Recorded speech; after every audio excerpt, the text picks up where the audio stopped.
نحمده ونصلي ونسلم على رسوله الكريم أما بعد فأعوذ بالله من الشيطان الرجيم بسم الله الرحمن الرحيم ألا بذكر الله تطمئن القلوب آمنت بالله وصدق الله مولانا العظيم وصدق رسوله النبي الأمين الكريم إن الله وملائكته يصلون على النبي يا أيها الذين آمنوا صلوا عليه وسلموا تسليما اللهم صل وسلم على سيد الأنبياء والمرسلين وعلى آله الطيبين وأصحابه الطاهرين أجمعين الصلاة والسلام عليك يا سيدي يا رسول الله وعلى آلك وأصحابك يا سيدي يا حبيب الله السلام علیکم سامعین و ناظرین، ہماری ہفتہ وار مجلس ذکر و دعا اور درس و تدریس کا سلسلہ الحمدللہ تسلسل کے ساتھ ہے، بغیر کسی حیل و حجت اور ناوے کے جاری و ساری ہے، اور جس میں اللہ رب العالمین کا ذکر، قرآن حکیم، فرقان مجید کی تعلیمات اور احادیث مصطفیٰ کریم کے دروس کے ساتھ ساتھ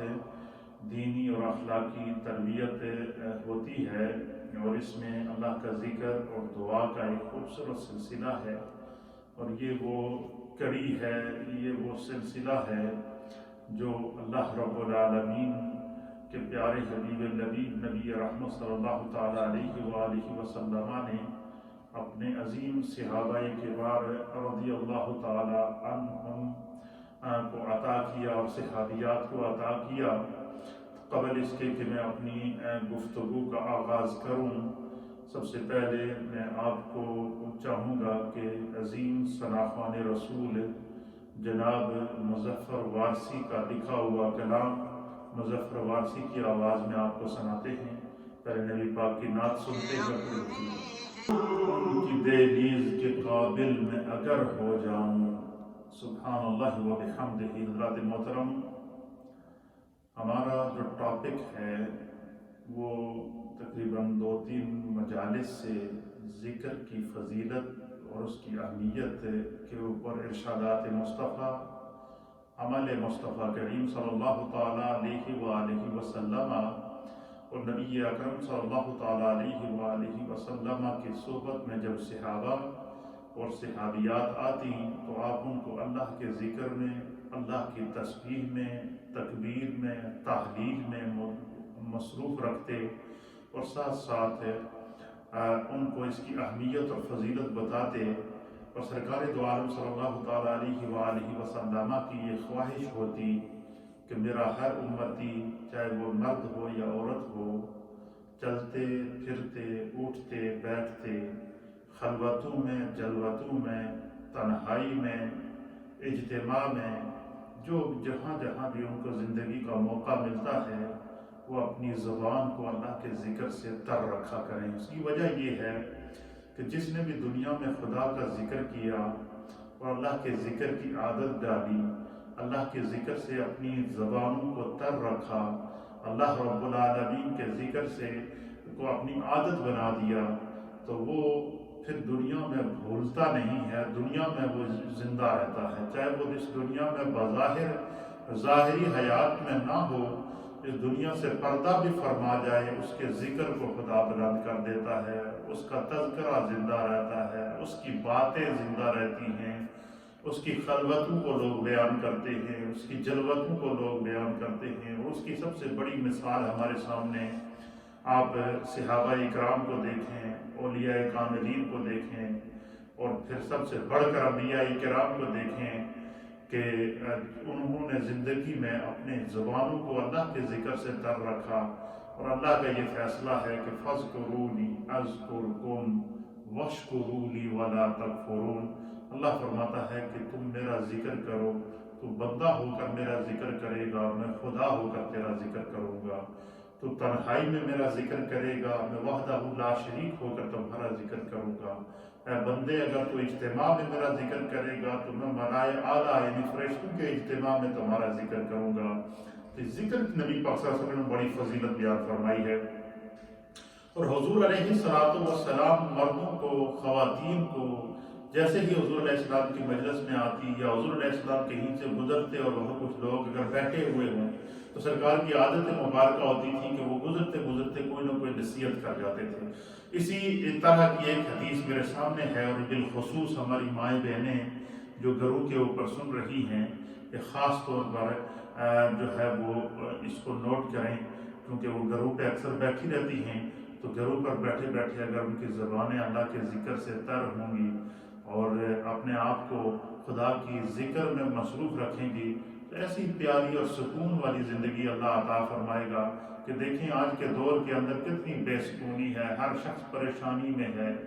ہر شخص جو ہے وہ کسی نہ کسی دکھ کے اندر مبتلا ہے، لیکن اللہ فرماتا ہے کہ اعلیٰ بذکر اللہ تطمئن القلوب، کہ خبردار اللہ کے ذکر سے دلوں کو اطمینان ملتا ہے۔ تو اگر آپ اطمینان قلب چاہتے ہیں، دلوں کا سکون چاہتے ہیں، گھروں میں سکون چاہتے ہیں، اولاد میں سکون چاہتے ہیں، بیوی اور شوہر آپس میں سکون چاہتے ہیں، وہ اپنی زبانوں کو اللہ کے ذکر سے تر رکھیں، چلتے پھرتے اٹھتے بیٹھتے جن لوگوں کی عادت ذکر اللہ بن جاتی ہے، خدا بندے قدوس اپنے فضل و کرم سے ان کے احوال اور ان کے اعمال اور ان کے اقوال اور ان کے تذکرے کو زندہ رکھتا ہے۔ تو میرے سامنے حدیث پاک ہے، حدیث کو امام ترمذی نے نقل فرمایا ہے، اسی طریقے سے اس حدیث کو امام ابو داؤد نے نقل فرمایا، یعنی سنن ترمذی کے اندر بھی یہ حدیث ہے، سنن ابو داؤد کے اندر بھی یہ حدیث ہے، اور دیگر محدثین نے بھی اس حدیث کو نقل فرمایا ہے، اور اس حدیث کے راوی ہیں حضرت سعد بن ابی وقاص رضی اللہ تعالیٰ عنہ۔ آپ فرماتے ہیں وعن سعد بن ابی وقاص رضی اللہ تعالی عنہ انہ دخل مع النبی صلی اللہ تعالی علیہ وآلہ وسلم علی امرأۃ وبین یدیہا لبیا او خسن تصبح بہ۔ حضرت سعد بن ابی وقاص رضی اللہ تعالیٰ عنہ بیان کرتے ہیں کہ ایک دفعہ میں سرکار دو عالم شفیع معظم جناب سید العالمین محمد رسول اللہ صلی اللہ تعالیٰ علیہ وآلہ وسلم کے ساتھ کہیں جا رہا تھا، اور ہمارا حضور علیہ السلام کی معیت میں ہم جا رہے تھے، سرکار آگے آگے تشریف لے جا رہے تھے، ہم سرکار دو عالم صلی اللہ علیہ وسلم کے ساتھ تھے۔ اب وہ کیا خوبصورت منظر ہوگا کہ سرکار جا رہے ہیں اور دائیں بائیں صحابہ اکرام جا رہے ہیں۔ تو حضرت سعد بن ابی وقاص کہتے ہیں کہ اس سفر میں سرکار کے ساتھ تھا، تو انہ دخل مع النبی صلی اللہ تعالی علیہ وآلہ وسلم علی امرأۃ۔ حضرت سعد بن ابی وقاص کہتے ہیں کہ ہمارا نبی اکرم صلی اللہ علیہ وسلم کے ساتھ گزر ایک ایسی جگہ سے ہوا، ایک گھر سے ہوا کہ وہاں پر ایک خاتون، ایک صحابیہ، ایک اللہ کی بندی جو ہے وہ بیٹھی ہوئی تھی، اور ہم نے دیکھا کہ ان کے سامنے کیا تھی، لبین، گٹھلیاں، یہ جو کھجور کی گٹھلیاں ہوتی ہیں، کچھ گٹھلیاں رکھی ہوئی تھی اس کے سامنے اس خاتون نے، او خسن یا کنکر، چھوٹے چھوٹے کنکر یا گٹھلیوں کی ڈھیری رکھی ہوئی تھی اس کے سامنے، اس عورت کے سامنے، اور وہ تصبح بہ، وہ اللہ کے ذکر میں مست تھی وہ عورت، یعنی سامنے گٹھلیوں کی ڈھیری رکھی ہوئی ہے، وہ ایک گٹھلیوں کی ایک مٹھی اٹھاتی اور وہ تسبیح پڑھتی جاتی ہے، تسبیح پڑھتی جاتی ہے، ذکر کر رہی تھی اللہ کا، تسبیح و تحلیل پڑھ رہی ہے، ایک ایک پڑھتی تسبیح گٹھلی نیچے رکھتی، ایک تسبیح پڑھتی گٹھلی نیچے رکھتی، تو وہ اللہ کے ذکر میں مست تھی، اور سامنے گٹھلیوں کی یا کنکر، راوی کو شک ہے اس میں کہ یا وہ گٹھلیاں تھیں یا وہ کنکر تھے، لبن او خسن، لبن او خسن، یا گٹھلیاں تھی کھجور کی ان کے سامنے پڑی ہوئی اس خاتون کے سامنے، یا پھر کنکر تھے، چھوٹے چھوٹے پتھر کے کنکر بنائے ہوئے، وہ ڈھیری لگائی ہوئی تھی، تو وہ ان کے اوپر تو سب ہو تسبیح پڑھ رہی تھی، وہ اپنے اللہ کے ذکر میں مست تھی اور ساتھ پڑھتی جا رہی ہے، اور ایک ایک گٹھلی اٹھا کر رکھ رہی ہے۔ کتنا پیارا دیکھے عمل ہے اس صحابیہ خاتون کا۔ اس سے یہ پتہ چلا کہ نبی پاک صلی اللہ علیہ وسلم کی جو صحبت میں رہنے والی خواتین ہوتی تھی صحابیات، وہ جب بھی فارغ بیٹھتی تھیں یا ان کو کوئی کام نہیں ہوتا تھا تو وہ اپنے وقت کو اللہ کے ذکر میں صرف کرتی تھیں۔ تو حضرت سعد بن ابی وقاص کہتے ہیں کہ ہم سرکار کے ساتھ گزر رہے تھے تو ہم نے دیکھا کہ ایک عورت ہے جو بیٹھی ہوئی ہے، اللہ کے ذکر کے اندر محو ہے، خدا کی تسبیح بیان کر رہی ہے، اس کے سامنے گٹھلیاں یا کنکر پتھر کی چھوٹی چھوٹی کنکریاں یا گٹھلیاں رکھی ہوئی تھیں، اور وہ ایک ایک اٹھاتی اور اللہ کے ذکر میں مست تھی۔ سرکار دو عالم صلی اللہ تعالیٰ علیہ وآلہ وسلم نے جب اس عورت کو دیکھا کہ یہ اپنے گھر میں بیٹھی ہوئی ہے اور اس وقت کو غنیمت جان کر خدا کا ذکر کر رہی ہے، اور سامنے گٹھلیوں کی ڈھیری لگائی ہوئی ہے، اور اس کی یہ خواہش ہے کہ جتنا وقت میرا خدا کے ذکر میں گزر جائے، وہ اللہ کے ذکر میں مست تھی۔ حضور علیہ السلام نے جب اس خاتون کو دیکھا کہ وہ اللہ کی بندی، وہ نبی پاک صلی اللہ تعالیٰ علیہ وآلہ وسلم کی صحابیہ اپنے سامنے گٹھلیاں رکھے ہوئے یا پتھر کے کنکر رکھے ہوئے خدا کی تسبیح میں مصروف ہے، اللہ کے ذکر میں مصروف ہے، تو حضرت سعد بن ابی وقاص کہتے ہیں کہ سرکار رک گئے، حضور علیہ السلام رک گئے، اور سرکار جب رکے تو فقالا، تو اللہ کے حبیب علیہ السلام نے اس خاتون کو، اس صحابیہ کو جو اپنے سامنے گٹھلیاں رکھ کر، جو اپنے سامنے پتھر کی کنکریاں رکھ کر تسبیح پڑھ رہی تھی، ذکر میں مصروف تھی، اور اپنے سامنے اس خاتون کی عادت تھی کہ جب میں فارغ ہوں، اس وقت کوئی کام نہیں ہے تو میں کیوں نہ اپنی اس فراغت کو اللہ کے ذکر کے اندر لگا کے رکھوں۔ دیکھیں یہ جو ہماری ان ماؤں بہنوں کی عادتیں ہوتی تھیں کہ جب بھی وقت ملتا تھا اس وقت کو غنیمت جان کر وہ اللہ کے ذکر میں اپنے آپ کو مست رکھتی۔ دیکھیں جب بندہ فارغ ہو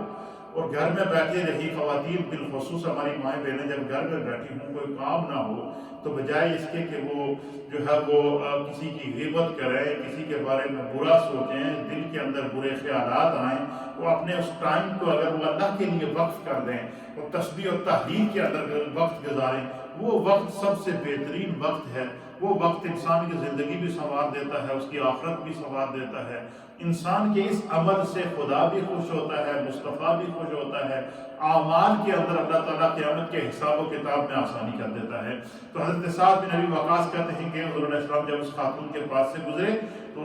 اس کے سامنے گٹھلیاں رکھی تھیں یا کنکر رکھے تھے، تو وہ ان پر تسبیح پڑھ رہی تھی۔ فقالا، پس رسول اللہ صلی اللہ تعالیٰ علیہ وآلہ وسلم نے اس خاتون کو، اس مائی صاحبہ کو مخاطب کر کے ارشاد فرمایا، الا اخبرک بما ہوا ایسر علیک من ھذا۔ نبی پاک صلی اللہ علیہ وسلم نے اس خاتون کو، صحابیہ کو مخاطب کر کے کہا کہ تیرا یہ عمل تو مجھے بڑا اچھا لگا کہ تو سامنے گٹھلیاں رکھی ہوئی ہیں اور اللہ کے ذکر میں مصروف ہیں۔ تو سرکار دو عالم صلی اللہ علیہ وسلم نے فرمایا کہ الا اخبرک، کیا میں تمہیں نہ بتاؤں کہ تمہارے لیے اس سے بھی آسان وظیفہ بتا دیتا ہوں جو آسانی سے تو کرتی جا اور تمہارے اجر کے اندر اللہ اضافہ کرتا رہے، خدا بھی تم سے خوش ہو اور مصطفیٰ بھی تم سے خوش ہوں۔ تو اللہ کے حبیب علیہ السلام نے ان خاتون کو مخاطب کر کے فرمایا، حضور علیہ السلام نے فرمایا کہ جو تمہارے لیے پڑھنے میں بھی آسانی ہو، او افضل، اور بہت ہی اس کی فضیلت بھی بہت زیادہ ہو، یعنی ایسا میں تمہیں وظیفہ بتاتا ہوں۔ اس خاتون کو حضور علیہ السلام نے فرمایا جو اپنے سامنے گٹھلیاں رکھ کے اللہ کے ذکر میں مصروف تھی، سرکار نے فرمایا کہ میں تمہیں ایک ایسا وظیفہ بتاتا ہوں جو پڑھنے میں بھی بڑا آسان ہوگا اور اس کی فضیلت بہت زیادہ ہوگی، خدا تمہاری نیکیوں میں بھی اضافہ کرے گا اور تمہارے جو ہے وہ تم سے اللہ خوش بھی ہوگا۔ تو سرکار دو عالم صلی اللہ تعالیٰ علیہ وسلم نے ان خاتون کو مخاطب کر کے فرمایا کہ تم پڑھا کرو سبحان اللہ عدد ما خلق فی السماء، سبحان اللہ عدد ما خلق فی السماء، کہ میں اپنے رب کی پاکی بیان کرتی ہوں، تسبیح بیان کرتی ہوں جس قدر آسمانوں اور زمینوں کی مخلوق ہے۔ یعنی حضور نے فرمایا کہ ایک گٹھلی اٹھاؤ اور یہ پڑھا کرو سبحان اللہ عدد ما خلق فی السماء، سبحان اللہ عدد ما خلق فی السماء، سبحان اللہ عدد ما خلق فی السماء، سبحان اللہ عدد ما خلق فی السماء۔ کہ اس کا معنی یہ ہے کہ میں اللہ تعالیٰ کی اتنی تسبیح بیان کرتی ہوں کہ یا کرتا ہوں کہ جتنی اللہ تعالیٰ نے اب روئے زمین کے اوپر یا آسمانوں کے اوپر اپنی مخلوق پیدا کی ہے، یعنی جتنی مخلوق خدا نے پیدا کی ہے، چاہے وہ انسان ہوں، چاہے وہ جن ہوں، چاہے وہ فرشتے ہوں، چاہے وہ حیوانات ہوں، چاہے وہ نباتات ہوں، چاہے وہ جمادات ہوں، چاہے وہ حشرات الارض ہوں، چاہے وہ زمینی مخلوق ہو، چاہے وہ سمندری مخلوق ہو یا آسمانی مخلوق ہو، خدا نے جتنی مخلوق پیدا کی ہے اس کا علم صرف اللہ کو ہے۔ تو اللہ کے حبیب علیہ السلام نے ان خاتون کو مخاطب کر کے فرمایا کہ تم جب گٹھلیاں پڑھی رہی ہو تو اس میں یہ ضرور پڑھا کرو کہ سبحان اللہ عدد ما خلق فی السماء، کہ میں اللہ کی پاکی بیان کرتی ہوں، اتنی پاکی بیان کرتی ہوں، اتنی خدا کی تسبیح کرتی ہوں کہ جتنی مخلوق اس نے اپنے آسمانوں میں پیدا کی ہے اور آسمانوں کے اندر اللہ کی جتنی مخلوق تسبیح کرتی ہے، میں اکیلی نیت کرتی ہوں کہ میں اتنی تسبیح خدا کی، نیت کے مطابق اللہ اجر دے دیتا ہے۔ تو نبی پاک صلی اللہ علیہ وسلم نے فرمایا، پھر حضور علیہ السلام نے فرمایا کہ پھر یہ پڑھا کرو۔ پہلا کیا وظیفہ فرمایا حضور نے کہ سبحان اللہ عدد ما خلق فی السماء، کہ یہ پڑھا کرو کہ اللہ پاک ہے، میں خدا کی تسبیح بیان کرتی ہوں، اتنی تسبیح اللہ کی بیان کرتی ہوں، اتنا خدا کا ذکر کرتی ہوں کہ جتنا اللہ تعالیٰ نے آسمانوں پر مخلوق پیدا کی۔ پھر حضور نے فرمایا پھر یہ پڑھا کرو سبحان اللہ عدد ما خلق فی الارض، پہلے فی السماء کر کے آسمانوں کا ذکر کیا، اور دوسری تسبیح حضور علیہ السلام نے ان کو عطا فرمائی کہ پہلے یہ پڑھا کرو کہ سبحان اللہ عدد ما خلق فی السماء، پھر پڑھا کرو سبحان اللہ عدد ما خلق فی الارض،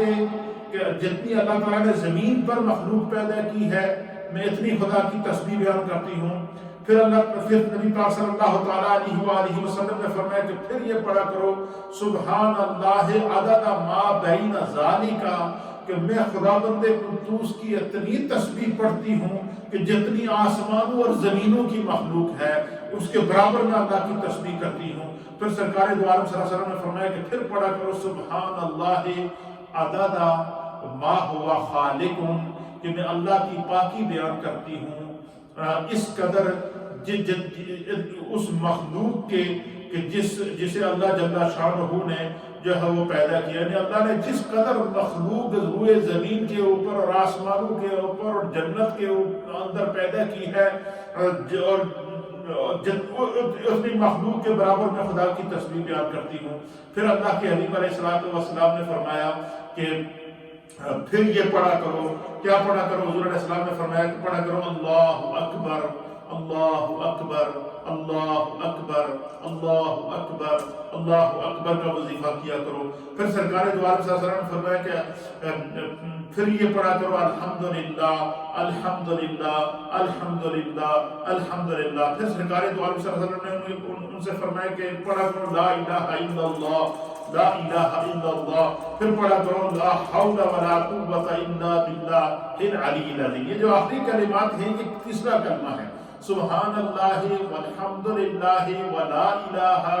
الا اللہ واللہ اکبر ولا حول ولا قوت الا باللہ العلی العظیم۔ اللہ کے حبیب نے اس صحابیہ خاتون کو فرمایا کہ جب بھی گھر میں فارغ ہو، جب بھی تم فارغ بیٹھی ہوئی ہو، یا جب بھی تمہیں موقع ملے کہ میں خدا کا ذکر کروں تو تم یہ کلمہ تیسرا کلمہ پڑھ لیا کرو۔ حضور نے فرمایا کہ جو بندہ ان کلمات کو پڑھتا ہے وہ اللہ تعالیٰ اسے زمین اور آسمانوں کے اندر خدا نے جتنی مخلوق پیدا کی ہے اور زمینوں اور آسمانوں میں اللہ کی جتنی مخلوق خدا کی تسبیح بیان کرتی ہے، حضور نے فرمایا کہ تیسرے کلمے کا ورد کرنے سے، کلمہ تمجید پڑھنے سے اللہ تعالیٰ زمینوں اور آسمانوں کی مخلوق کے ذکر کے برابر ایک شخص کو ثواب عطا فرماتا ہے۔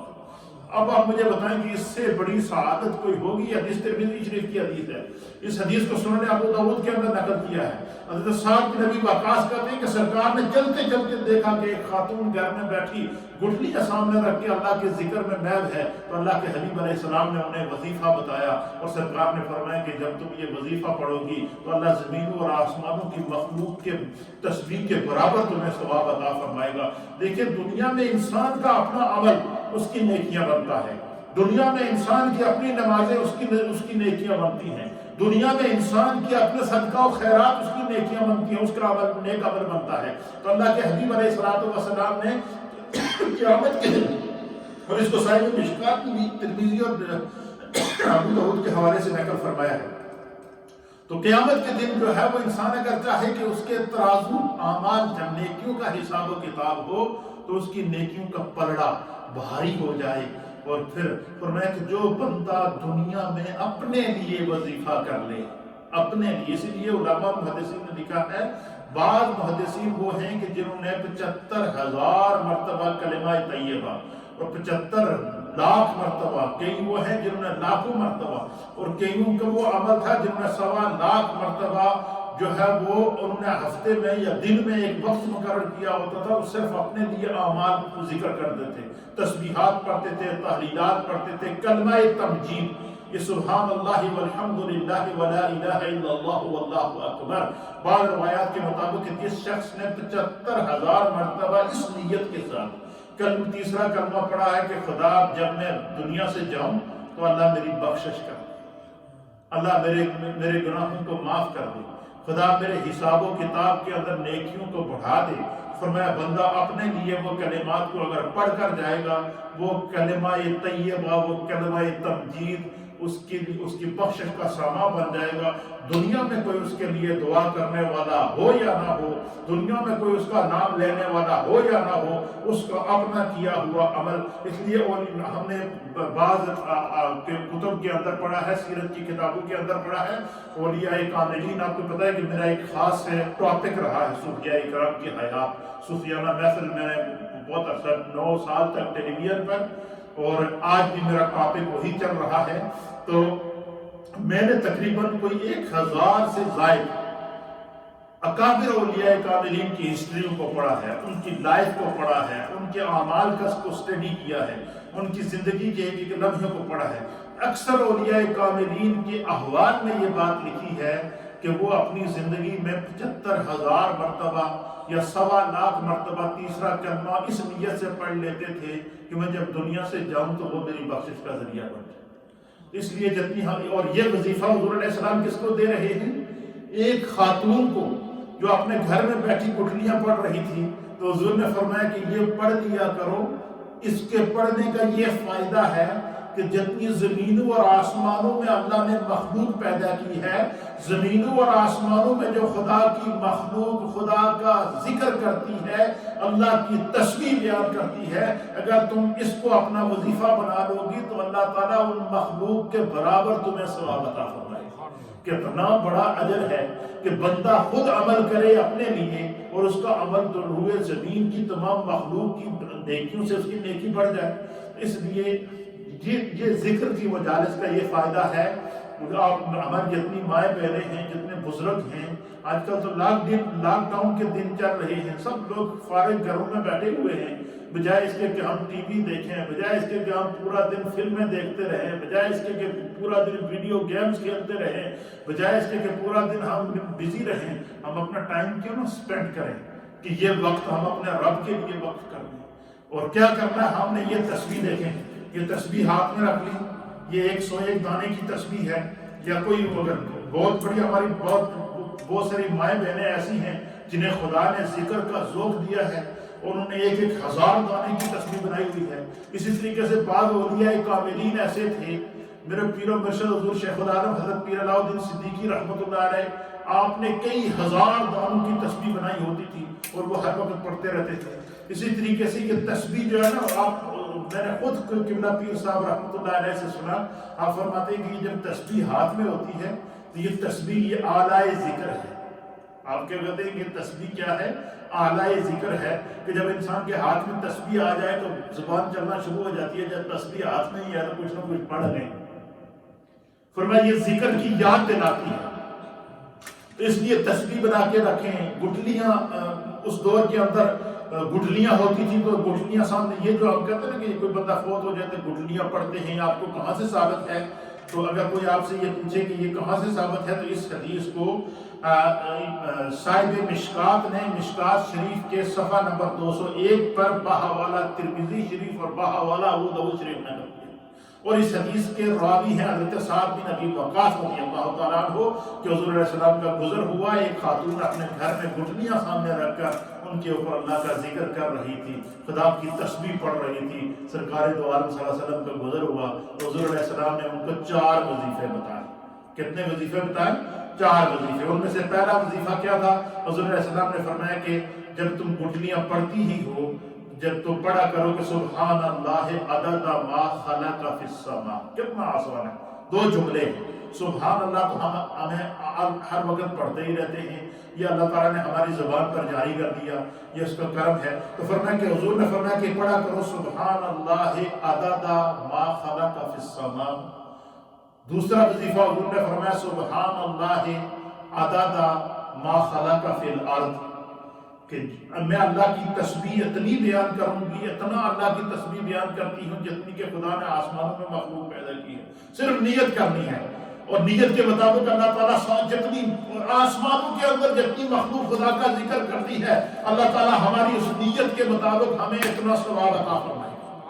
اسی طریقے سے فرمائے کہ سبحان اللہ عدد ما خلق فی الارض، یہ پڑھا کرو کہ میں اللہ کی تسبیح بیان کرتی ہوں اس قدر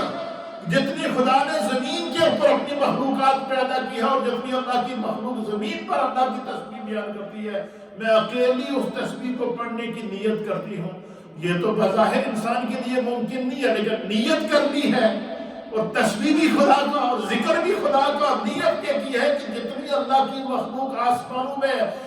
مل کر ذکر کرتی ہے، میں اکیلا اپنے ذکر کرنے کی نیت کرتا ہوں۔ جتنی اللہ کی مخلوق زمینوں میں خدا کا ذکر کرتی ہے، تسبیح پڑھتی ہے، میں اتنا اکیلا جو ہے یا اکیلی اس کے لیے وہ پڑھنے کی نیت کرتی ہوں۔ تو بس ہم نے زبان سے نیت کرنی ہے اللہ تعالیٰ وہ رحمان ہے، وہ رحیم ہے، وہ کریم ہے، وہ ستار ہے، وہ غفار ہے، وہ غفور الرحیم ہے، وہ دیان ہے، وہ سبحان ہے، وہ قدوس ہے۔ جیسے ہی بندہ اس کو یاد کرتا ہے، اور نبی پاک نے فرمایا کہ اللہ تعالیٰ تو بندے کے گمان سے بھی زیادہ قریب ہے، یعنی انسان سوچتا ہے، جو اس کی زبان، جو اس کے ذہن میں سوچ آتی ہے، اللہ سوچ سے بھی زیادہ مخلوق کے قریب ہے۔ جو بندہ اللہ کا بندہ مرد ہو یا عورت، وہ اگر تسبیح پڑھتے ہوئے یہ نیت کر لے کہ میں اس نیت سے یہ تسبیح پڑھتی ہوں کہ جتنی خدا کی مخلوق آسمانوں میں اللہ کا ذکر کر رہی ہے، میں اتنا اکیلا خدا کا ذکر کروں، جتنی اللہ کی مخلوق زمینوں میں خدا کا ذکر کر رہی ہے، میں اتنی خدا کی تسبیح اکیلا یا اکیلی بیان کروں گی۔ اور پھر فرمایا، حضور نے فرمایا پھر یہ بھی نیت کر لیا کرو، کیا؟ سبحان اللہ عدد ما خلق بین السماء والارض یا ما بین ذالک، فرمایا کہ میں نیت کرتی ہوں کہ آسمانوں اور زمینوں کی جتنی مخلوقات ہیں، وہ جو اللہ کا ذکر کرتی ہیں، میں اس کو ان کے ذکر کے مطابق ان کی مقدار میں ذکر کی نیت کر لیتی ہوں۔ اللہ تعالیٰ اس نیت کے مطابق ثواب عطا فرمائیں گے۔ حضور علیہ السلام نے فرمایا کہ انما الاعمال بالنیات، کہ اعمال کا دار و مدار نیتوں کے اوپر ہے۔ انسان نے اگر اچھی نیت کر لی، وہ کام اس نے کیا یا نہیں کیا، نیت کے مطابق اس کے لیے وہ نیکی لکھ دی جاتی ہے۔ نیت، اس لیے حضور علیہ السلام نے فرمایا کہ نیت المؤمن خیر من عملہ، کہ مومن کی نیت اس کے عمل سے بہتر ہے، کہ انسان نیت کر لے۔ اور یہاں حضور علیہ السلام اچھی نیت کا ہمیں درس دے رہے ہیں، اچھی نیت کا امت کو درس دے رہے ہیں کہ جب اللہ کا ذکر کرو، تسبیح ہاتھ میں رکھو اور پڑھ لیا کرو کہ اللہ تیری مخلوق جتنی آسمانوں اور زمینوں کے اندر تیرا ذکر کرتی ہے، میں آج انہوں نے برابر ذکر کرنے کی تیری بارگاہ میں نیت کرتا ہوں، اور پڑھ لیا کرو سبحان اللہ۔ پھر تیسرا وظیفہ حضور علیہ السلام نے کیا فرمایا؟ حضور نے فرمایا، چوتھا وظیفہ حضور نے فرمایا کہ پھر کیا کیا کرو؟ فرمایا اللہ اکبر، اللہ اکبر، اللہ اکبر۔ فرمایا اللہ اکبر جب بندہ کرتا ہے تو خدا کی بڑائی کو بیان کرتا ہے، اللہ کو کائنات کی ہر شاہ سے اعلیٰ، افضل اور برتر اور بالا اور اکبر سب سے بڑا سمجھتا ہے۔ فرمایا جب خدا جو اپنی زبان پر اللہ کی کبریائی لے آتا ہے، خدا اس کو زمانے میں بڑا کر دیتا ہے۔ اللہ اس کو خاندان میں عزت عطا کر دیتا ہے، اللہ اس کو معاشرے میں عزت عطا کر دیتا ہے، اور وہ جس علاقے میں رہتا ہے اس علاقے میں وہ عزت والا ہو جاتا ہے۔ کیوں؟ کہ اس نے اللہ اکبر کا ذکر کیا۔ تو پتہ چلا کہ اگر بندہ یہ چاہے کہ میں گھر میں بھی عزت والا رہوں، سوسائٹی میں بھی عزت والا بنوں، معاشرے میں بھی عزت والا بنوں، خلوتوں میں بھی عزت والا رہوں، جلوتوں میں بھی عزت والا رہوں، اجتماع میں بھی خدا مجھے عزت عطا فرمائے، تو فرمایا اللہ کی کبریائی بیان کیا کرو۔ اللہ کی کبریائی کیا ہے؟ اللہ اکبر،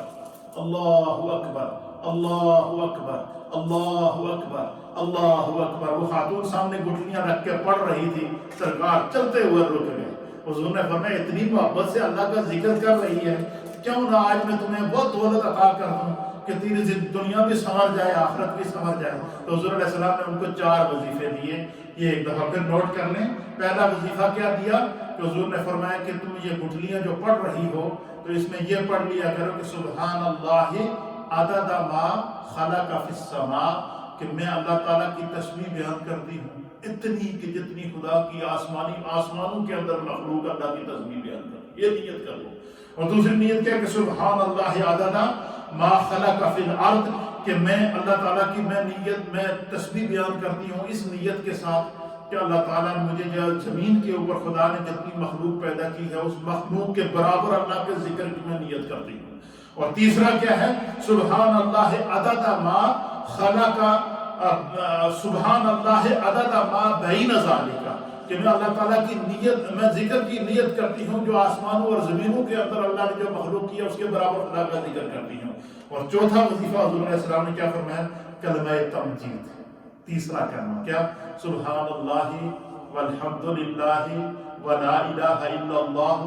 واللہ اکبر ولا حول ولا قوة الا باللہ العلی العظیم۔ حضور علیہ السلام نے فرمایا کہ جو شخص یہ کلمہ طیبات پڑھے گا تو اس کی کیا فضیلت ہے۔ اب دوسری حدیث سنیے، سرکار دو عالم حضور کو نور صلی اللہ تعالیٰ علیہ وسلم نے فرمایا کہ اللہ کے حبیب علیہ السلام نے فرمایا کہ جس نے اخلاص کے ساتھ کلمہ تمجید کا ورد کیا، تیسرا کلمہ تمجید کیا ہے؟ تیسرا کلمہ اخلاص کے ساتھ، کیا؟ خالص نیت کر کے بندہ نیت کر لے، کوئی بھی عمل کرنے سے پہلے نیت کر لیں، نیت یہ کر لیں کہ یہ عمل میرے لیے قیامت کے دن اعمال نیکیوں میں اضافہ کر دیں، اللہ مجھ سے راضی ہو جائے، اللہ کا رسول میری شفاعت کر لیں، اور اس کلمے کی برکت سے اللہ میری بخشش کر دے۔ حضور نے فرمایا، نبی پاک صلی اللہ علیہ وسلم نے فرمایا کہ جس شخص نے اخلاص کے ساتھ کلمہ تمجید کا ورد کیا اور کلمہ تمجید سے اپنی زبان کو تر رکھا، فرمایا اس کی روح، اس کے اور جنت کے درمیان میں صرف اس کی روح حائل ہوتی ہے، جیسے ہی اس کے جسم سے اس کی روح نکلتی ہے خدا اس کی جنت کو عطا فرما دیتا ہے، وہ جنت میں اپنا مقام دیکھ لیتا ہے۔ اگر دنیا میں چل، اس کا آسان ترجمہ اور کر دیتا ہوں، جو ہماری مائیں بہنیں بزرگ نوجوان اس کو سن رہے ہیں ان کے لیے اور اس کو میں ایزی کر دیتا ہوں کہ اللہ کے حبیب علیہ السلام نے فرمایا کہ دنیا میں چلتے پھرتے جنتی بننے چاہتے ہو، دنیا میں چلتے پھرتے جنتی بننا چاہتے ہو تو حضور نے فرمایا کہ کلمہ تمجید پڑھا کرو، چلتے ہوئے، اٹھتے ہوئے، بیٹھتے ہوئے، لیٹے ہوئے، جب بھی فارغ ہوں کلمہ تمجید پڑھا کرو۔ تیسرا کلمہ سبحان اللہ والحمد للہ ولا الہ الا اللہ واللہ اکبر ولا حول ولا قوة الا باللہ العلی العظیم۔ فرمایا جو شخص اس کلمہ تمجید کو اپنی زبان کا ورد بنا لیتا ہے یا کلمہ تمجید سے اپنی زبان کو تر رکھ لیتا ہے، فرمایا اللہ اس کو جنت بھی عطا کرتا ہے، خدا اس کو اپنے نور کے اندر غرق کر دیتا ہے، وہ اللہ کے نور سے منور ہو جاتا ہے، اس کی قبر جنت کی کیاریوں میں سے ایک کیاری بن جاتی ہے، اس کی نیکیاں زمین اور آسمان کے ذروں کے برابر ہو جاتی ہے۔ اللہ تعالیٰ اتنا اس کلمے کی اللہ تعالیٰ نے برکت رکھی ہے۔ اور حضور علیہ السلام نے فرمایا کہ اس کے لیے وہ جنت میں داخل ہوگا۔ تو پھر عرض کرتے ہیں کہ کسی نے عرض کیا کہ یا رسول اللہ، عرض کیا یا رسول اللہ اخلاص کیا ہے؟ کہ اخلاص کے ساتھ جو آپ نے یہ جو فرمایا کہ جو شخص اخلاص کے ساتھ کلمہ تمجید پڑھے اللہ اس کو جنت عطا کرے گا، اس کے اعمال جو اللہ کی بارگاہ میں مقبول ہوں گے، تو یہ اخلاص کیا ہے؟ تو سرکار دو عالم صلی اللہ علیہ وسلم نے فرمایا کہ اس کا اخلاص یہ ہے کہ پڑھنے والے کو خدا کی منع کی ہوئی چیزوں سے کوئی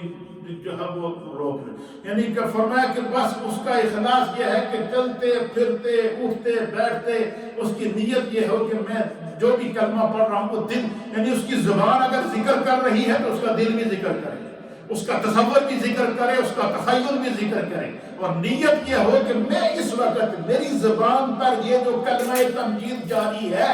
میں اس وقت اپنے رب کا ذکر کر رہا ہوں. رب کا ذکر کرنے کا معنی ہے کہ اپنے اللہ سے براہ راست باتیں کر رہا ہوں، خدا سے باتیں کر رہا ہوں. یہی وجہ ہے کہ اللہ نے اصول مقرر کر دیا کہ الا بذکر اللہ تطمئن القلوب، کہ اگر تم دنیا کی پریشانیوں سے چھٹکارا چاہتے ہو، دنیا کی مشکلات سے چھٹکارا چاہتے ہو، اگر تم یہ چاہتے ہو کہ دنیا میں تمہارا دل مطمئن ہو، دنیا کی آلائشوں سے تمہارا دل مطمئن ہو، دنیا کے فتنوں سے تمہارا دل مطمئن ہو، دنیا کی برائیوں سے تمہارا دل مطمئن ہو، دنیا کی ہر طرح کی مسائل سے تم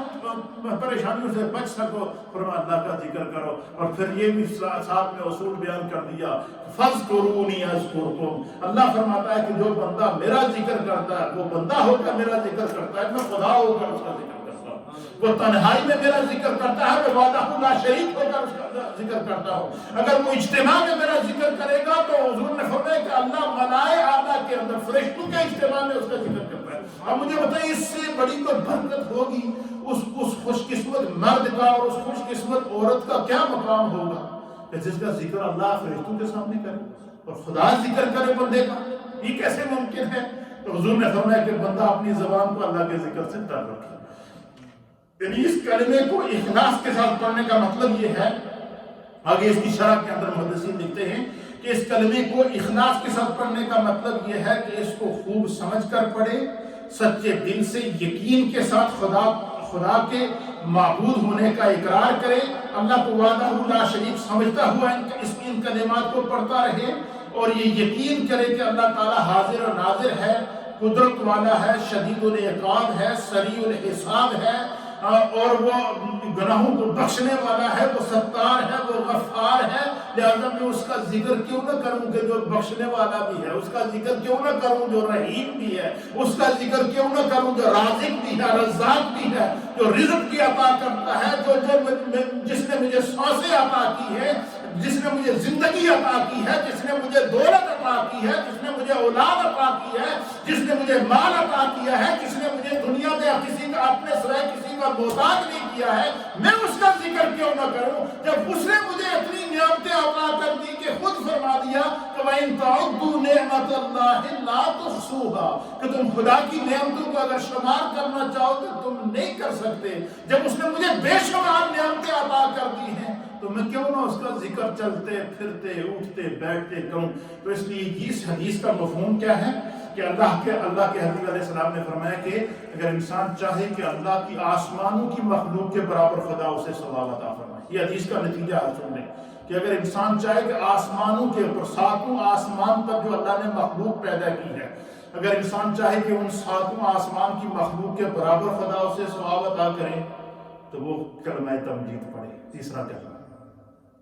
دوسرا مفہوم کیا ہے کہ اگر انسان یہ چاہے کہ اللہ تعالیٰ نے زمین و ساتوں زمینوں کے اوپر خدا نے جو مخلوق پیدا کی ہے، مخلوق سے مراد صرف انسان نہیں ہے، مخلوق سے مراد انسان ہے، مخلوق سے مراد جن ہے، مخلوق سے مراد جو ہے وہ فرشتے ہیں، مخلوق سے مراد حیوانات ہیں، مخلوق سے مراد جمادات ہیں، مخلوق سے مراد نباتات ہیں، مخلوقات سے مراد جمادات ہیں، مخلوقات سے مراد حشرات الارض ہیں، مخلوقات سے مراد سمندری مخلوق ہے، مخلوقات سے مراد جو ہے وہ بر کی مخلوق ہے. اور یہی وجہ، اور اللہ کی تصویر مخلوق کیسے کرتی ہے اس کی ایک جھلک سنیں کہ آپ کا ایمان تازہ ہو جائے گا. حضرت سیدنا یونس نبینا علیہ السلام آپ فرماتے ہیں کہ جب میں مچھلی کے پیٹ کے اندر گیا، مچھلی نے مجھے نگل لیا، اور مچھلی مجھے نگلنے کے بعد سمندر کی تہہ میں چلی گئی. کہاں چلی گئی؟ سمندر کی تہہ کے اندر جا کے بیٹھ گئی، کیونکہ ایک اللہ کے نبی اس کے پیٹ میں آ گئے تھے. تو وہ مچھلی، بلکہ یہاں تک بعض روایات کے اندر آیا کہ ایک مچھلی نے حضرت یونس علیہ السلام کو نگلا، اور پھر دوسری اللہ نے اس سے بڑی مچھلی بھیجی اور اس سے بڑی مچھلی نے اس مچھلی کو نگل لیا جس نے یونس علیہ السلام کو نگلا تھا۔ اس طرح دو مچھلیوں کے پیٹ کے اندر یونس علیہ السلام کو اللہ نے رکھا، اور وہ مچھلی جا کر کیا ہوگی اس کو قرآن نے حوت، صاحب الحوت، مچھلی والے حضرت یونس علیہ السلام کو اس مچھلی کا نام حوت بیان کیا گیا ہے، قرآن نے اس کو ذکر کیا کہ وہ مچھلی جو یونس علیہ السلام کو پیٹ میں ڈال کر جو ہے وہ سمندر کی تہہ کے اندر جا کر بیٹھ گئی، اور یونس علیہ السلام مچھلی کے پیٹ میں اللہ کی بارگاہ میں سجدے میں تھے، اور کئی قسم کے اندھیروں کے اندر تھے۔ سمندری اندھیرا الگ تھا، ایک مچھلی کے پیٹ کا اندھیرا الگ، دوسری مچھلی کے پیٹ کا اندھیرا الگ، قرآن اس منظر کو بیان کرتا ہے۔ حضرت یونس علیہ السلام کہتے ہیں کہ جیسے ہی مچھلی سمندر کے تہہ میں جا کر بیٹھی تو میں نے ایک عجیب و غریب آواز سنی، اور وہ آواز کیا تھی؟ کہتے ہیں اربوں کے اندر، خربوں کے اندر لا تعداد آوازیں سنی، اور ہر طرف ایک ہی آواز آ رہی تھی سمندر کی تہوں کے اندر، اس طرح کہ سبحان اللہ و بحمدہ، سبحان اللہ العظیم، سبحان اللہ، سبحان اللہ، سبحان اللہ، سبحان اللہ۔ آپ اس کی مثال دیتے ہیں حضرت یونس علیہ السلام کہ وہ آوازیں اس طرح تھی کہ جس طرح شہد کی مکھیاں ہزاروں لاکھوں کی تعداد میں اکٹھی ہو کر جب چلتی ہے تو ان کی جب بنبناہٹ کی آواز آتی ہے، اس طرح کی آواز سمندروں کی تہہ میں آ رہی تھی، اور وہ صرف اور صرف خدا کی تسبیح کی آواز تھی۔ سبحان اللہ، وہ صرف اور صرف اللہ کی تسبیح بیان کر رہے، سبحان اللہ کی آواز سمندروں کی تہوں میں آ رہی تھی۔ تو حضرت یونس علیہ السلام کہتے ہیں کہ میرے دل میں یہ خیال گزرا، اور میں نے عرض کی کہ بارے الہ، اے میرے رب، ان سمندروں کی گہرائیوں میں بھی تیرے اتنے عاشق ہیں، اتنا تیرا ذکر کر رہے ہیں، اتنی تیری تسبیح بیان کر رہے ہیں کہ مجھے تو صرف ان کی تسبیحوں کی بنبناہٹ کی ان کی تعداد تو ہی جانتا ہے۔ اے اللہ، ان سمندروں کی ان تہوں کے اندر تیرا ایسا عاشق کون ہے جو سمندروں کی تہوں میں تیرا ذکر کرتا ہے، جو سمندروں کی گہرائیوں کے اندر تیری تسبیح بیان کرتا ہے؟ تو حضرت یونس علیہ السلام اور قرآن کریم اس منظر کو بیان کرتا ہے کہ اللہ تعالیٰ نے حضرت یونس علیہ السلام کے قلب کے اوپر، آپ کے اوپر مچھلی کے پیٹ میں وحی نازل کی۔ حضرت جبریل آپ کے پاس وحی لے کر مچھلی کے پیٹ میں آئے اور اللہ کا پیغام دیا کہ اے میرے یونس، یہ جو تو نے پوچھا ہے کہ یہ اتنی تسبیح یہ سمندر کی گہرائیوں میں پیش کرنے والا کون ہے، تو اے میرے یونس سنو، اس سمندر کے اندر اللہ نے جتنی مخلوق پیدا کی ہے، چاہے وہ مچھلیاں ہیں یا اس کی جتنی بھی سمندری مخلوق ہے، اللہ نے فرمایا کہ یہ سارا میرا ذکر کر رہے ہیں، یہ میرا ذکر کر رہی ہیں۔ خدا یعنی سمندر کی تہوں میں مچھلیاں خدا کا ذکر کرتی ہیں، کنووں کے اندر مینڈک خدا کا ذکر کرتے ہیں، زمین کے ذرے خدا کا ذکر کرتے ہیں، پتھر خدا کا ذکر کرتے ہیں، حشرات الارض خدا کا ذکر کرتے ہیں۔ اللہ بیان کرتا ہے جو سب بے ہو للہ ما فی السماوات و ما فی الارض، کہ جو بھی شے اللہ نے پیدا کی ہے، جس کے اوپر مخلوق کا اطلاق ہوتا ہے، وہ خدا کا ذکر کرتی ہے۔ اب مجھے بتائیں، اور پھر اللہ تعالیٰ نے تمام مخلوقات میں سے انسان کو اشرف المخلوقات بنایا۔ اس کی وجہ کیا ہے کہ انسان کو عقل بھی دیا، انسان کو سوچنے اور سمجھنے کی صلاحیت بھی تھی، انسان کو کھرے اور کھوٹے کی پہچان بھی تھی، انسان کو صراط مستقیم اور جہنم کے راستے دونوں بتا دیے۔ تب انسان کو سمجھ ہونے کے باوجود اگر انسان اللہ کے ذکر میں کوتاہی کرے، سمجھ ہونے کے باوجود اگر بندہ نماز نہ پڑھے، سمجھ ہونے کے باوجود اگر بندہ تلاوت نہ کرے، سمجھ ہونے کے باوجود اگر بندہ اللہ کے ذکر کے اندر محو نہ ہو، تو کہیں ایسا نہ ہو کہ قیامت کے دن جب حساب و کتاب ہو رہا ہو تو اس پتھر کی تصویر اس انسان سے زیادہ ہو جسے اللہ نے اشرف المخلوقات بنایا ہو، یا اس مینڈک کی تصویر جو ہے وہ، یہ بھی ایک اور بڑا ایمان افروز واقعہ یاد آ گیا، وہ بھی سننے۔ اللہ کے نبی حضرت داؤد علیہ السلام کے بارے میں مفسرین نے لکھا ہے، صاحب تفسیر کبیر نے اس آیت کے تحت لکھا ہے لَإِن شَكَرْتُمْ لَأَزِيدَنَّكُمْ وَلَئِن كَفَرْتُمْ إِنَّ عَذَابِي لَشَدِيدٌ۔ تو حضرت داؤد علیہ السلام نے ایک دن 24 آور آپ نے صرف اور صرف اللہ کا ذکر کیا، اور کوئی لمحہ آپ اللہ کے ذکر سے ایک لمحے کے لیے بھی آپ نے جو ہے وہ سستی نہیں برتی، اور آپ اللہ کے ذکر کے اندر، تسبیح کے اندر، اور ہر نیکی جو ان سے ممکن تھی وہ انہوں نے کی ہے۔ کرنے کے بعد ایک دن رات کو، اسی رات کو انہوں نے اللہ تعالیٰ کی بارگاہ میں عرض کی کہ اللہ کوئی آج تیری مخلوق میں کوئی ایسا بھی ہے کہ جس نے تیرے بندے داؤد سے زیادہ ذکر کیا؟ تو صاحب تفسیر کبیر امام فخر الدین رازی رحمۃ اللہ علیہ نے لکھا ہے کہ اللہ تعالیٰ نے حضرت داؤد علیہ السلام کی طرف وحی کی اور کہا کہ اے میرے داؤد فلاں کنویں کے اوپر چلے جاؤ، اس کنویں کے اندر ایک مینڈک ہے، تم جاؤ گے تو وہ نیچے سے اوپر آ جائے گا، اسے دیکھ لینا۔ آج ہوئے زمین کے اوپر اس مینڈک نے میری سب سے زیادہ ذکر کیا ہے، تسبیح پڑھی ہے۔ یعنی خداوند قدوس کی مخلوق میں ایک مینڈک بھی اللہ کا ذکر کر رہا ہے، ایک چونٹی بھی خدا کا ذکر کر رہی ہے، زمین کے ذرے ذرے خدا کا ذکر کر رہے ہیں، بارش کا ایک ایک قطرہ خدا کا ذکر کرتا ہے، اللہ کی ہر مخلوق خدا کا ذکر کرتی ہے۔ اس لیے انسان چونکہ ہماری زندگیاں محدود ہیں، تھوڑی تھوڑی زندگیاں ہیں، 50 سال 60 سال، بہت بھی تیر مارے تو 70 80 یا 90 یا 100 سال سے اوپر زندگی نہیں ہے، اور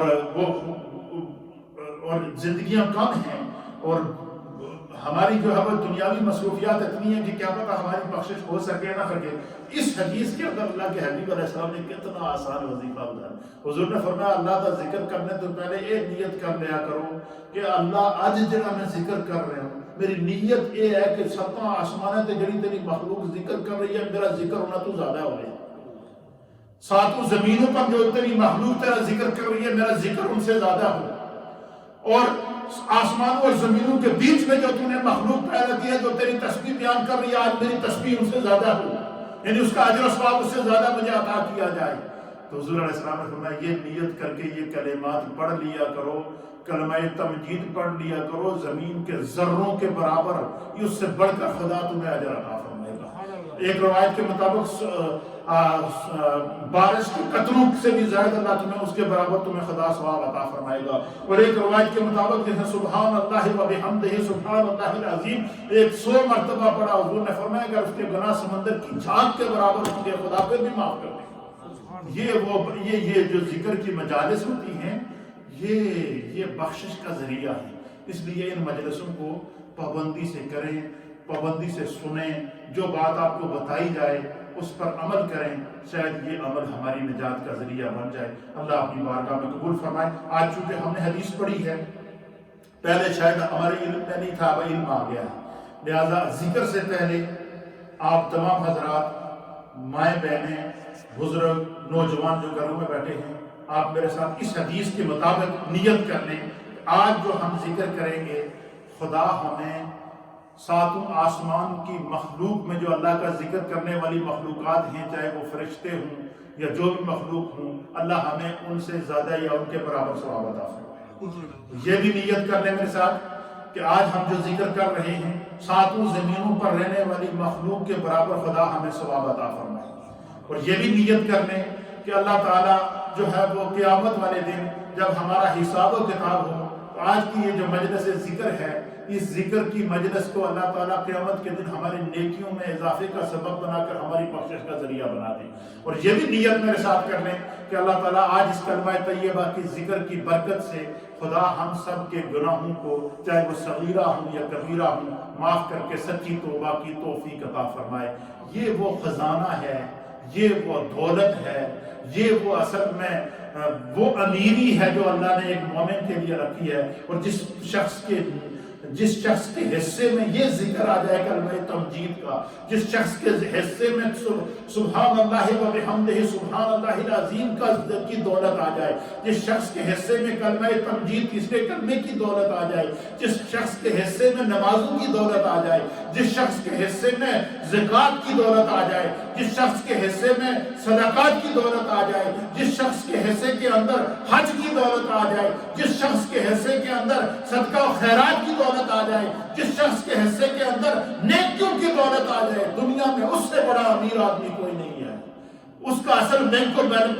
بیلنس یہ ہے کہ جو بندہ اپنے ساتھ دنیا سے لے کر جائے گا۔ ایک ہم نے یہ سبق سیکھا، اور دوسرا یہ کہ کوشش یہ کریں، یہ نیت کرنے جن کو اللہ تعالیٰ توفیق دے، نہیں تو کم از کم نیت ضرور کر لیں کہ مرنے سے پہلے